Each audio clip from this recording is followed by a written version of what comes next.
Scenes आप लोगों ने देखे फिरोज खान के, जो सब कह रहे हैं कि बिल्कुल माठी एक्टिंग है, बेकार एक्टिंग है, आप लोगों को क्या लगता है कि फिरोज खान मतलब जानबूझकर ऐसा कर रहे हैं या फिर उनसे डायरेक्टर ऐसा काम ले रहे हैं?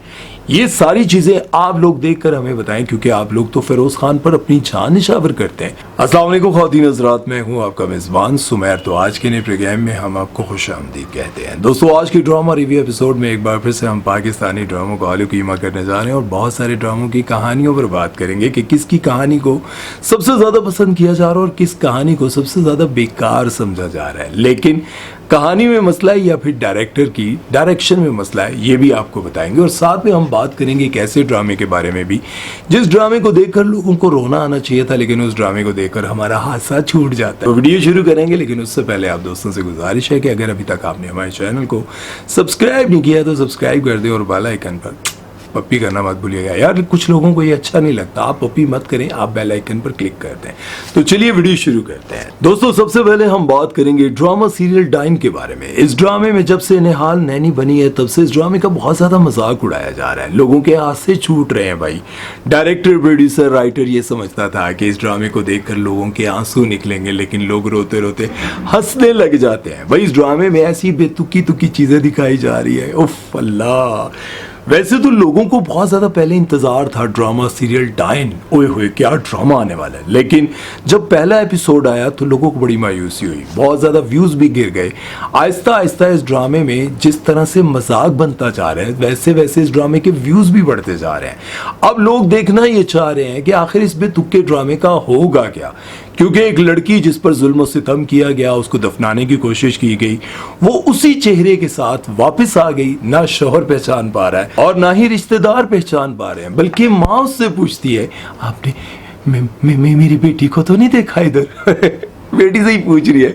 भाई, ना सर्जरी हुई ना कुछ चेंज, सिर्फ कपड़े चेंज करने से वो भाई अपनी बेटी को पहचानना ही छोड़ दिया। इतना भी किसी ने नहीं कहा ऐदी शक्ल साड़ी पुरानी मालकन नंगड़ मिलती है, किसी बंदे ने कुछ नहीं कहा। ऐसा बेतुका ड्रामा, यार लोग इतने आपको चेल लगते हैं। और ऊपर से एहसन खान के किरदार को शुरू में ऐसे दिखाया गया है कि बहुत ही मालदार और अमीर किस्म का वडेरा और इंतहा का शरीफ ना शराब पीता और ना ही अपनी बीवी के अलावा किसी और को आंख उठा कर देखता है। भाई, इतना शरीफ दिखाया गया। लेकिन वक्त गुजरने के साथ साथ इसके अंदर की ठरक इसको जूते मार मार कर कहती है, हिक ते तू वडेरा तू मालदार तो तू नैनिया नहीं वेखदा। और देखो यार जुमले कैसे बोल रहा है, कहता है जब से मेरे बच्चे हुए हैं ना मेरी बीवी मुझे टाइम नहीं देती, मतलब हेल्प मी दुर्दाना। अब ये मदद मांग रहा है, ठरक चाड़ रहा है। रात को जब बच्चे शच्चे सो जाते हैं तो उसके पीछे आहो, समझ गए हो ना ओई आहो। खैर, इस शरीफ से ड्रामे में जवार साईं की ठरक और डाइन की मस्तियां शुरू हो गई हैं। लेकिन लोगों का ये कहना है कि मालिक और नौकरानी के बीच में अफेयर नहीं चल सकता। भाई, चल सकता है,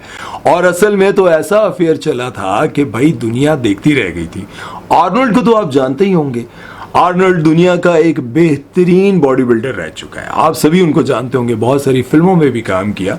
इन्होंने अपनी मेड के साथ अफेयर चलाया था जब ये बहुत फेमस थे, अपनी जवानी में अफेयर चलाया। लेकिन इनके बच्चे भी थे, इनकी शादी भी हुई थी। अब बहुत सारे साल गुजरने के बाद उसी मेड का बच्चा जब जवान होता है और वो बॉडी बिल्डर बनता है, हूबहू आर्नल्ड की तरह लगने लगा। अब आर्नल्ड की बीवी को शक पड़ा और उन्होंने उनका जाके डीएनए करवाया। डीएनए करवाया तो पता चला कि ये तो आर्नल्ड का बच्चा है। तो भाई फिर क्या हुआ, 33 साल के बाद वो रिश्ता टूट गया। उन्होंने कहा नहीं, तू मैंने उस वक्त धोखा देता भाई, इसलिए वो तो आर्नल्ड था और ये वडेरा है, कुछ भी हो सकता है। आगे आगे देखें होता क्या है। अब चलते हैं, बात करते हैं ड्रामा सीरियल शेर के बारे में बात करेंगे।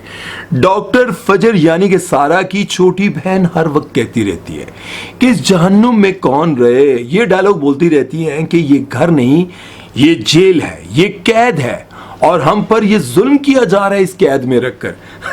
अब लिखने वाले ने भी इस ड्रामे को लिखते हुए शायद 5-6 दिन जगराता कर कर लिखा होगा, क्योंकि इस ड्रामे में लिखते हुए उनको ये बात समझ नहीं आई कि एक तरफ मैंने एक बहन को अमेरिका पढ़ने के लिए भेजा, ये लिखा है, और उसके बाद पूरी फैमिली उसको सपोर्ट करती है कि तुम जाओ अमेरिका डॉक्टर बनने के लिए, और दूसरी तरफ मैं दूसरी बहन के लिए लिख रहा हूं कि हम पर जुल्म किया जा रहा है, हम तो सांस खुलकर नहीं ले रहे। क्यों? तुहानू फाया लाया ने।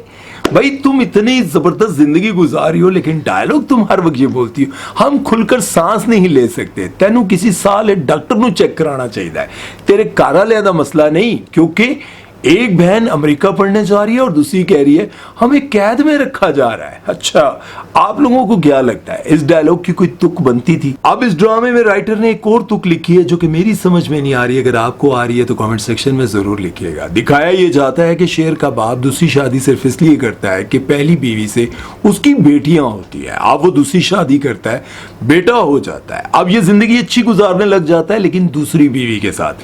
पहली बीवी और बेटियों को मुंह नहीं लगाता, लेकिन पहली बीवी को विलन बना के पेश कर दिया। हालांकि उसी के साथ ज्यादती हो रही है, उसी के साथ जुल्म हो रहा है कि भाई वो बेटियां अगर पैदा कर रही है तो उसको आप इस तरह से छोड़ देते हो जैसे वो इस घर की सबसे बेकार चीज हो। मुझे ये बात समझ में नहीं आती कि इन ड्रामों में ये क्यों नहीं दिखाते कि औलाद मर्द के नसीब की होती है।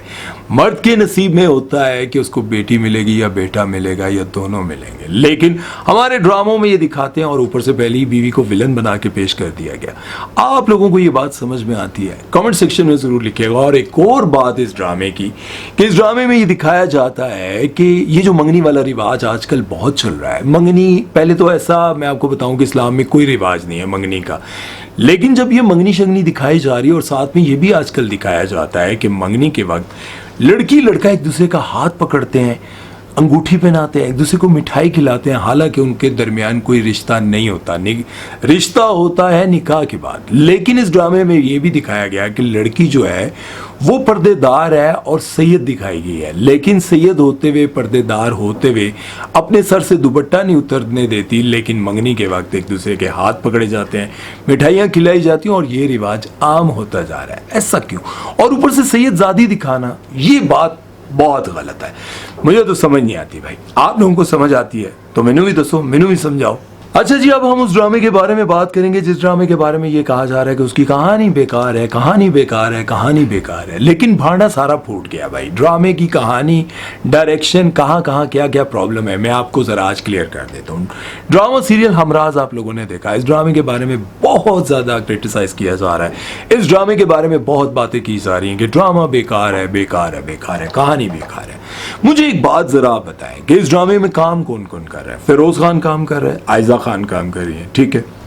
बाकी भी बड़े एक्टर्स हैं। आजकल तो स्पोर्टिंग में भी कोई नया लड़का या लड़की नहीं डालते, वो भी पुराने एक्टर्स होते हैं। अब मुझे एक बात आप लोग समझाएं कि जब ये स्क्रिप्ट आयजा खान के पास गया होगा तो आयजा खान ने इतनी बेकार कहानी कि मतलब पहले ही एपिसोड में सब कुछ खुल गया कि भाई एक बंदा है जिसके साथ उसका अफेयर चल रहा है कई सालों से, शादी है, मंगनी है, कॉल्स हैं। उस कॉल पर शक नहीं किया जा रहा, बल्कि उस कॉल पर शक किया गया जो सिर्फ एक प्रैंक कॉल थी। उसकी बेस पर इसको कातिल साबित कर दिया गया कि ये कातिल है। मतलब और जो कॉल्स आ रही हैं, जा रही हैं, जो चक्कर है, उन पर कोई एतराज नहीं है, लेकिन एतराज है एक प्रैंक कॉल पर, ठीक है। अब इस बुनियाद पर, इसी बेस पर फिरोज खान आयजा खान से बदला लेगा, इसी पर उसको तड़पाएगा, उसको सताएगा। सारी कहानी खुल गई है। अब साइम का किरदार यानी कि इस ड्रामे का जो हीरो है वो फिरोज खान है। फिरोज खान के सामने जब ये स्क्रिप्ट रखा गया होगा तो उन्होंने क्या किया होगा? मतलब ये कहा होगा मैं मजबूर हूं ये ड्रामा करने पर। नहीं, ऐसा कभी भी नहीं हो सकता। और उसके बाद इस ड्रामे को प्रोड्यूस करने वाले लोग कौन है ये देखें, अब्दुल्ला कादवानी और असद कुरैशी, जिन्होंने बहुत पॉपुलर ड्रामे बनाए हुए हैं, खुदा और मोहब्बत और बहुत सारे ड्रामे हैं। गिनने लग जाऊं तो आप देखेंगे कि यार ये तो इतने पॉपुलर ड्रामे बनाने वाले इतने बड़े प्रोड्यूसर्स हैं। वो कैसे इस कहानी को लेकर कहते होंगे कि यार बेकार सी कहानी है, खैर है, लगा दो, 5-6 करोड़ ही है ना, लगा दो। ऐसा हो सकता है? नहीं हो सकता। कहानी के अंदर कुछ गलतियां होंगी, लेकिन साथ में डायरेक्शन की भी कहीं ना कहीं प्रॉब्लम होगी। हो सकता है कि राइटर ने, मेरी कोशिश है कि मैं इनसे मिलूं, इनके राइटर से, और बात करूं उनसे, उनका एक इंटरव्यू करूं और जान सकूं कि आखिर इस ड्रामे की कहानी में आपने ऐसा क्या चाहा था जो कि नहीं हो सका, या फिर डायरेक्टर ने कहीं ऐसी मिस्टेक की है, कुछ सीन्स आगे पीछे कर दिए हैं जिसकी वजह से इस ड्रामे को बिल्कुल जीरो करार दिया जा रहा है। क्या वजह है? आप लोगों ने ये ड्रामा देखा या फिर देख रहे हैं तो आपको क्या लगता है? इस ड्रामे में अब कोई सस्पेंस है? इस ड्रामे में कोई आगे चलकर आपको लगता है कि कुछ ऐसा होगा कि जिसकी वजह से ये ड्रामा एकदम से सबको कंप्लीट कर जाएगा? या फिर आप मुझे ये बताएं कि इस ड्रामे में जो सीन्स आप लोगों ने देखे फिरोज खान के, जो सब कह रहे हैं कि बिल्कुल माठी एक्टिंग है, बेकार एक्टिंग है, आप लोगों को क्या लगता है कि फिरोज खान मतलब जानबूझकर ऐसा कर रहे हैं या फिर उनसे डायरेक्टर ऐसा काम ले रहे हैं? ये सारी चीज़ें आप लोग देखकर हमें बताएं, क्योंकि आप लोग तो फिरोज़ खान पर अपनी जान निशावर करते हैं। फिर मुझे ये बताएं कि आखिर ऐसा क्या है कि फिरोज़ खान इस ड्रामे में उस तरह की एक्टिंग नहीं कर पाए। हालांकि आयज़ा खान की एक्टिंग को बहुत पसंद किया जा रहा है। मैंने आपको अपनी पिछली वीडियो में भी कहा था, बताया था कि आयज़ा खान जब जेल से बाहर आ रही होती हैं, यानी कि कुछ देर के लिए अपने बाप से मिलने के लिए, तो वो सीन नहीं बल्कि रियलिटी लग रही थी, और ऐसा लग रहा था कि ये कोई ड्रामे का सीन नहीं है बल्कि हकीकत में इनके साथ ऐसा हुआ है, और हकीकत में वो रो रही है, तड़प रही है कि बाबा मैंने आपके साथ घर जाना है, और वो घर नहीं जा पा रही। लेकिन मेरी कोशिश होगी कि हम इनके इस ड्रामे की राइटर मिसबा, उनसे मुलाकात करें, उनसे मिलकर एक इंटरव्यू करें, ताकि हमें ये सब कुछ पता चल सके कि इतना बड़ा ड्रामा, जिस ड्रामे का सबको बेसब्री से इंतज़ार था, वो ड्रामा इस कदर फ्लॉप क्यों जा रहा है और क्यों उन पर इतनी ज़्यादा तनकीद की जा रही है। खैर, चलते हैं नेक्स्ट ईद की टेलीफिल्म के बारे में, जिसका नाम था व्लॉगर दा व्याह। आय हाय हाय, क्या नाम है, व्लॉगर दा व्याह। टन टन टन टन टन टन टन। साडा व्याह नहीं होता यार, दुआ करो हो जाए यार, अब बस चौथा हो जाए ना, बाकी खैर है यार। वैसे कोई देखो यार, रिश्ता विश्ता बेगम ना सुन ले, बाकी खैर है। खैर, ड्रामे में अली अंसारी और अलीज़े शाह हैं, और अलीज़े शाह का ड्रामे में लुक जो है वो बिल्कुल मसनूई लग रहा है। अब देखें, जब भी अलीज़े के बारे में ये बात की जाती है तो उनको बहुत गुस्सा आता है। वो कहती हैं कि खुदा दा वास्ता जे मैं नहीं की सर्जरी, कोई नहीं करवाई सर्जरी।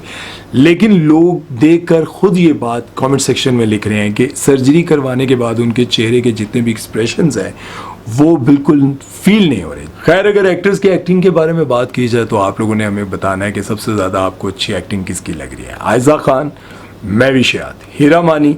लड़कियों में आप मुझे ये बताएं कि इनमें से आपको किसकी एक्टिंग अच्छी लग रही है। सारा खान, इनमें से आपको कौन सबसे बेस्ट लग रहा है। अलीज़े शाह भी हैं उसमें।